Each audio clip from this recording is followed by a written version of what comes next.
A reading from the Holy Gospel according to Matthew. Jesus said to his disciples, "Do not imagine that I have come to abolish the law or the prophets.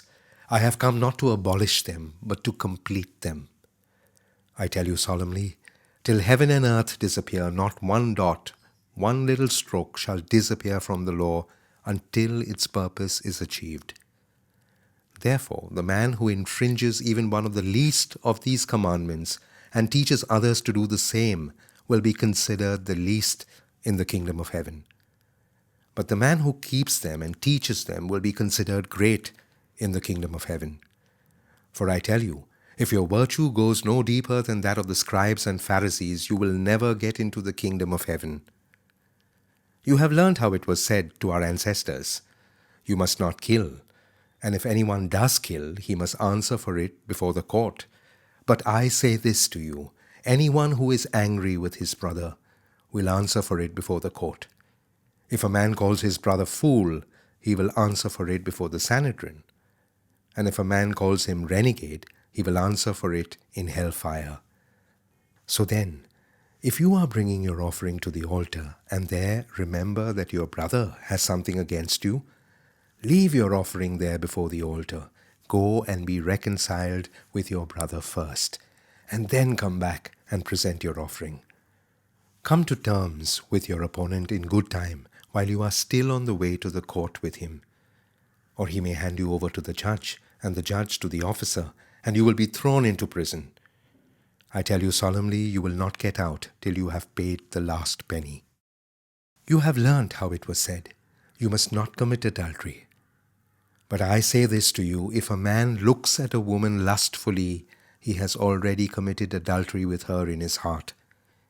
If your right eye should cause you to sin, tear it out and throw it away, for it will do you less harm to lose one part of you than to have your whole body thrown into hell.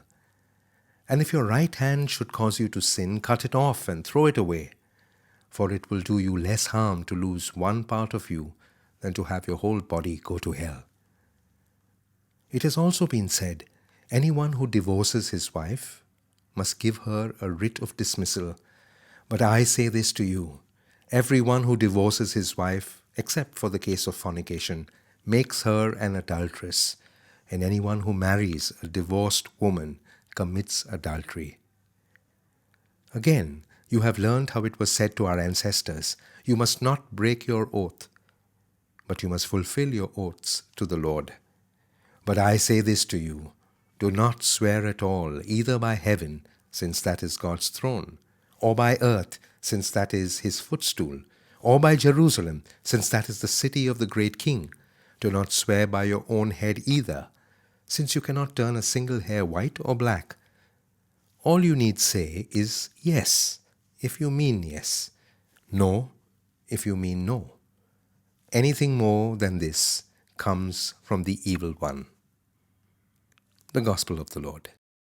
In today's second reading, realizing that the people had failed to see the Paschal mystery as victory over sin and death, Paul says, the wisdom of this age will understand God's wisdom, mysterious and hidden, only when revealed to us through the Spirit. And such wisdom comes through discernment, as prayed for in today's responsorial psalm, that comes from regular prayer, meditation, and contemplation.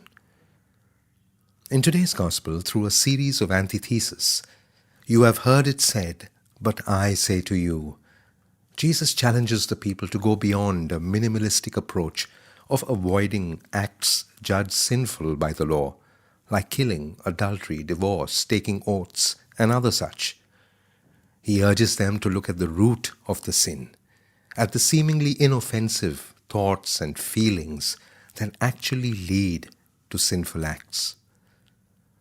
We all make mistakes, but when we fail to learn from our mistakes, they become habits, and bad habits lead to bad consequences.